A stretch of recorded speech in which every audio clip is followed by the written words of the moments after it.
Circle और mensuration को मिलाओगे तो इससे भी तुम्हारा कितना मिल सकता है, 15 मार्क्स आ सकता है। और अगर तुम सीडी को अकेले बनाओगे, कोऑर्डिनेट ज्योमेट्री को, तो इससे भी तुम्हारा 15 नंबर आ सकता है। Hello everyone, this is Saket Sinha. यार आज का वीडियो बेसिकली उन बच्चों के लिए है जो बच्चे मैथ में थोड़ा वीक हैं, वीक से एवरेज लेवल के बच्चे हैं, जिन्हें मैथ में थोड़ा प्रॉब्लम हो रहा है, सेकंड सेमेस्टर का चैप्टर कुछ समझ नहीं आ रहा या ज़्यादा क्वेश्चन अच्छा से बन नहीं रहा है, थोड़ा डर लग रहा है।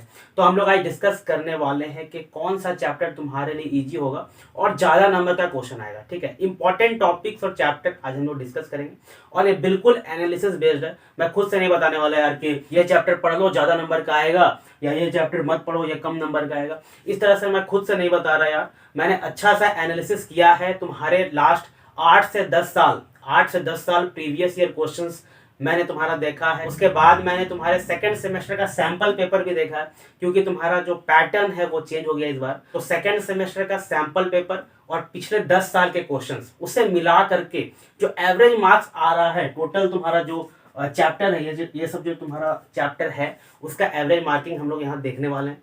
पहले हम लोग यहाँ प्रीवियस ईयर क्वेश्चन देखेंगे कि इससे कितना नंबर का आता था और इस बार जो तुम्हारा सैंपल पेपर में, ठीक है, उससे कितना नंबर का है। तो दोनों को कंपेयर करेंगे कि दोनों में सिमिलैरिटी क्या है और कितना नंबर का क्वेश्चन तुम्हारा इस बार आ सकता है। तो ये बिल्कुल एनालिसिस बेस्ड वीडियो है, लास्ट तक देखना, तुम्हारे लिए इंपॉर्टेंट है। हम लोग स्टार्ट कर रहे हैं कोऑर्डिनेट ज्योमेट्री से। कोऑर्डिनेट ज्योमेट्री यार तुम्हारा मैं कहूँगा इन सब में से बहुत ईजी चैप्टर है। इजी से मीडियम लेवल चैप्टर्स है, ज़्यादातर फॉर्मूला बेस्ड क्वेश्चन आते हैं इसमें। जो भी तुम्हारा रिफ्लेक्शन चैप्टर हो गया काफ़ी इजी है, ग्राफ पेपर समझ जाओगे तो रिफ्लेक्शन समझ में आ जाएगा। फिर तुम्हारा स्ट्रेट लाइन फॉर्मूला से क्वेश्चन आता है, सेक्शनल फॉर्मूला से आता है, ठीक है। तो काफ़ी इजी चैप्टर है। पहले यार तुम्हारा जो प्रीवियस ईयर क्वेश्चन था वो करीब तुम्हारा 100 से 110 नंबर का आता था। ऑप्शनल मिला दे तो 80 नंबर का करना होता था, ऑप्शनल मिलाते तो 100 नंबर करीब हो जाता था। तो ये जो तुम्हारा चैप्टर है इससे तुम्हारा 12 से 14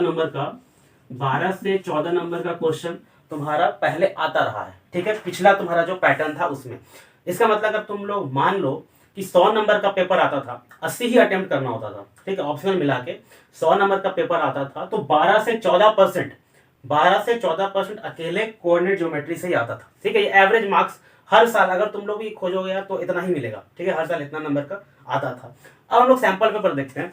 कोऑर्डिनेट ज्योमेट्री से 15 नंबर का क्वेश्चन आया हुआ है। 15 नंबर का क्वेश्चन इस बार तुम्हारे सेकंड सेमेस्टर सैंपल पेपर में आया हुआ है। टोटल 60 मार्क्स में से 60 ऑप्शनल मार्क्स को मिला करके, ठीक है।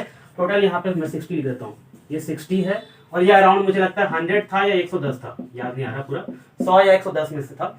ये 60 नंबर का तुम्हारा टोटल क्वेश्चन रहेगा, जिसमें से तुम्हें 40 नंबर का करना है, ठीक है। ऐसा कमेंट मत करना भैया कि 40 नंबर का ही पेपर होता है, आप 60 नंबर कैसे बता रहे हैं। 60 नंबर का पेपर आएगा जिसमें 40 नंबर का ही करना है, ठीक है। तो कोऑर्डिनेट ज्योमेट्री तुम सोचो कि काफी इजी चैप्टर है। अगर तुम सर्कल से कंपेयर करते हो, ठीक है, मेंसुरेशन से कंपेयर करते हो, तो कोऑर्डिनेट ज्योमेट्री यार तुम्हारा केवल फॉर्मूला बेस्ड क्वेश्चंस इस पे आते हैं। एक दो थोड़ा हार्ड क्वेश्चन आ सकता है जो कि तुम अगर ज्यादा टाइम इस पे दोगे, अगर सर्कल तुमसे नहीं होता, मान लो कि तुम ज्यादा अच्छा नहीं हो मैथ में या डर लग रहा है ये सब चैप्टर्स में, हो सकता है कि तुम्हारे पास टाइम का भी कमी हो, बाद में ये वीडियो देख रहे हो, तो हो सकता है कि तुम सर्कल को कम टाइम दे सकते हो और कोऑर्डिनेट ज्योमेट्री को ज्यादा दे सकते हो। काफी इजी है। 15 नंबर अगर हम लोग देखें तो 25% मार्क्स, मतलब 15 इंटू 460 होता है। 25% मार्क्स जो है ये तुम्हारा इससे आया है, सीडी से, कोऑर्डिनेट ज्योमेट्री से तुम्हारा आया है, ठीक है। मैं ये नहीं कह रहा कि 15 नंबर का ही आएगा। तुम अगर ट्रेंड देखोगे तो समझ में आएगा कि कोऑर्डिनेट ज्योमेट्री बहुत इंपॉर्टेंट चैप्टर है, ठीक है। अगला तुम देखो सर्कल। तो सर्कल यार आमतौर पे काफी थोड़ा मीडियम से हार्ड लेवल चैप्टर लगता है बच्चों को, हो सकता है तुम्हारे लिए इजी हो। ये 7 से 10 नंबर का ही आता था पहले और यहाँ 8 नंबर का आया है, ठीक है। 8 नंबर मतलब समझो कि लगभग इससे आधा, मतलब 12% करीब होगा इसका। तो 8 नंबर का ही आया है और ये लगभग डबल है। 15 नंबर का कोऑर्डिनेट ज्योमेट्री आया है, सर्कल 8 नंबर का ही आया है।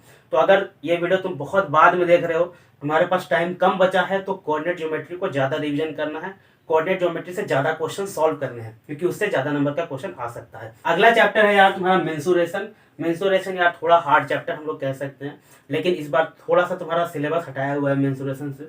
शायद स्पेयर वाला पार्ट हटा दिया गया है, मैंने पूरा अच्छा सिलेबस देखा नहीं है, लेकिन शायद स्पेयर वाला पार्ट हटा दिया गया था तुम्हारे सेमेस्टर 2 से।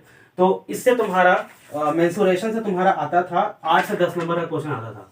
8 से 10 नंबर का मेंसुरेशन भी आता था। इस बार तुम्हारा मेंसुरेशन से 7 नंबर का क्वेश्चन था। 7 नंबर का सैंपल पेपर, ठीक है, सेकंड सेमेस्टर सैंपल पेपर में 7 नंबर का क्वेश्चन था। तो अगर तुम सर्कल और मेंसुरेशन को मिलाओगे तो इससे भी तुम्हारा कितना मिल सकता है, 15 मार्क्स आ सकता है। और अगर तुम सीडी को अकेले बनाओगे, कोऑर्डिनेट ज्योमेट्री को, तो इससे भी तुम्हारा 15 नंबर आ सकता है। ठीक है, तो तुम समझ सकते हो कितना इंपॉर्टेंट चैप्टर है।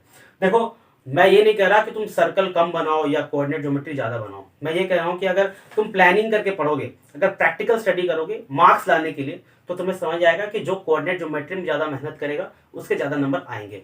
ठीक है, आगे देखें स्टैटिस्टिक्स। ठीक है, तो स्टैटिस्टिक्स से तुम्हारा आता था यार, ये भी इंपॉर्टेंट चैप्टर था, 12 से 13 नंबर का क्वेश्चन आता था, लगभग बराबर क्वेश्चन इससे आता था। ठीक है, स्टैटिस्टिक्स से लगभग तुम्हारा कोऑर्डिनेट ज्योमेट्री के जितना ही क्वेश्चन आता था। इस बार तुम्हारा स्टैटिस्टिक्स से क्वेश्चन आया है, 13 नंबर का क्वेश्चन आया है। ठीक है, इस बार तुम देख सकते हो यहाँ भी लगभग बराबर था और यहाँ पर भी लगभग बराबर है। Mean median mode, central tendency जो है, और तुम्हारा ऑगिव से भी इस बार क्वेश्चन था। ऑगिव से पहले भी क्वेश्चन आता था यार, फ्रीक्वेंसी ग्राफ वाला ऑगिव वाला क्वेश्चन। ठीक है, पहले भी आता था, इस बार भी मैंने तुम्हारा देखा था कि सेकंड सेमेस्टर का सैंपल पेपर में क्वेश्चन था। ठीक है, तो वो वाला अच्छे से प्रैक्टिस कर लेना। ये दोनों को मिला करके ही तुम्हारे 28 मार्क्स का क्वेश्चन तुम्हारा सैंपल पेपर में आया हुआ है, बस ये दोनों चैप्टर को मिला करके। ट्रिग्नोमेट्री देखो यार, ट्रिग्नोमेट्री, मेंसुरेशन, सर्कल, ये सब आमतौर पे मैं कह रहा हूँ जनरली, हो सकता है तुम्हारे लिए ना हो, जनरली हार्ड लगता है बच्चों को। ट्रिग्नोमेट्री यार मुझे पर्सनली मेरे टाइम में बहुत हार्ड लगता था, लेकिन जैसे ही मुझे पता चला ना, कंसेप्ट समझ में आया, 2-4 फॉर्मुलास पता चला, तो उसके बाद पता चला कि इससे इजी चैप्टर कोई नहीं है। ठीक है, तो अगर तुम कमेंट करोगे तो ट्रिग्नोमेट्री में पढ़ा भी दूंगा, या कोई भी चैप्टर तुम लोग अगर चाहते हो, उस पर लेक्चर क्वेश्चन चाहते हो, तो मैं तुम्हें पढ़ा दूंगा। ट्रिग्नोमेट्री से यार तुम्हारा करीब 10 से 12 नंबर का क्वेश्चन आता था, 10 से 12 नंबर का क्वेश्चन आता था।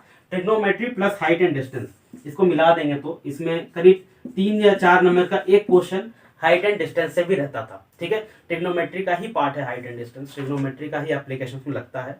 तो ट्रिग्नोमेट्री से करीब 10 से 12 नंबर का क्वेश्चन आता था, हाइट एंड डिस्टेंस को मिला दिया जाए तो। इस बार तुम्हारा यार सैंपल पेपर में 6+6 आया है, 6+6 मतलब 12 नंबर का क्वेश्चन तुम्हारा आया है। हाइट एंड डिस्टेंस से 2 क्वेश्चन मैंने देखा तुम्हारा था, और ट्रिग्नोमेट्री से 6 नंबर का टोटल क्वेश्चन था।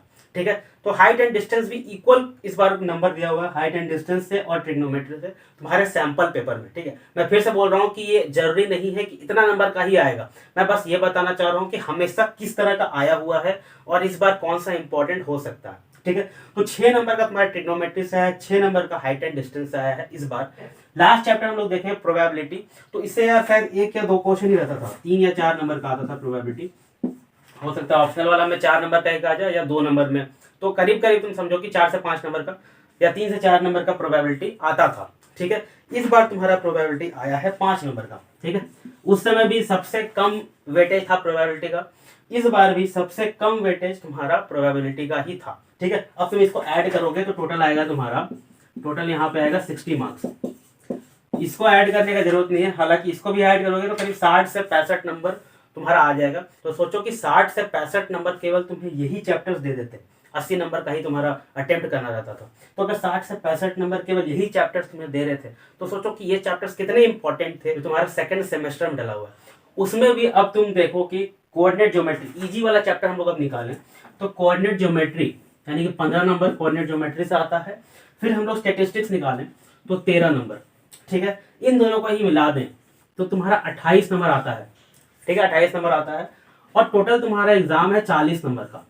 तो 40 में से भी तुम्हारा 28 नंबर का स्कोर तुम केवल यही 2 चैप्टर से कर सकते हो, अगर तुम सारा सही बना के आओगे तो। ठीक है, 40 में से 28 नंबर का स्कोर, मान लो कि सारा सही नहीं भी बनता है यार, और तुम ये 2 चैप्टर्स को बहुत अच्छा से पढ़ते हो, तो हो सकता है कि तुम 22 नंबर या 20 नंबर, ठीक है 20 से 22 नंबर तो तुम ये दोनों चैप्टर से ले भी सकते हो। हो सकता है कि 1-2 क्वेश्चन समझ नहीं आ रहा या नहीं बन रहा, तो ऑप्शनल में छोड़ भी दिए, तो भी 20 से 22 नंबर का क्वेश्चन तुम बहुत आसानी से इन दोनों चैप्टर से बना सकते हो। इजी चैप्टर है स्टैटिस्टिक्स और कोऑर्डिनेट ज्योमेट्री। ठीक है, अब हम लोग देखें ट्रिग्नोमेट्री। मैं कहूंगा कि किसी को इजी भी लगता है, किसी को हार्ड लगता है, एक बार समझ में आ जाएगा तो इजी हो जाता है, लेकिन ज्यादातर बच्चों के लिए हार्ड होता है। ट्रिग्नोमेट्री और हाइट एंड डिस्टेंस मिला करके ट्रिग्नोमेट्री आ जाएगा तो हाइट एंड डिस्टेंस बहुत बड़ा बात नहीं है, दोनों मिला के 12 नंबर का रहता है, सबसे कम नंबर का प्रोबेबिलिटी ही आता है।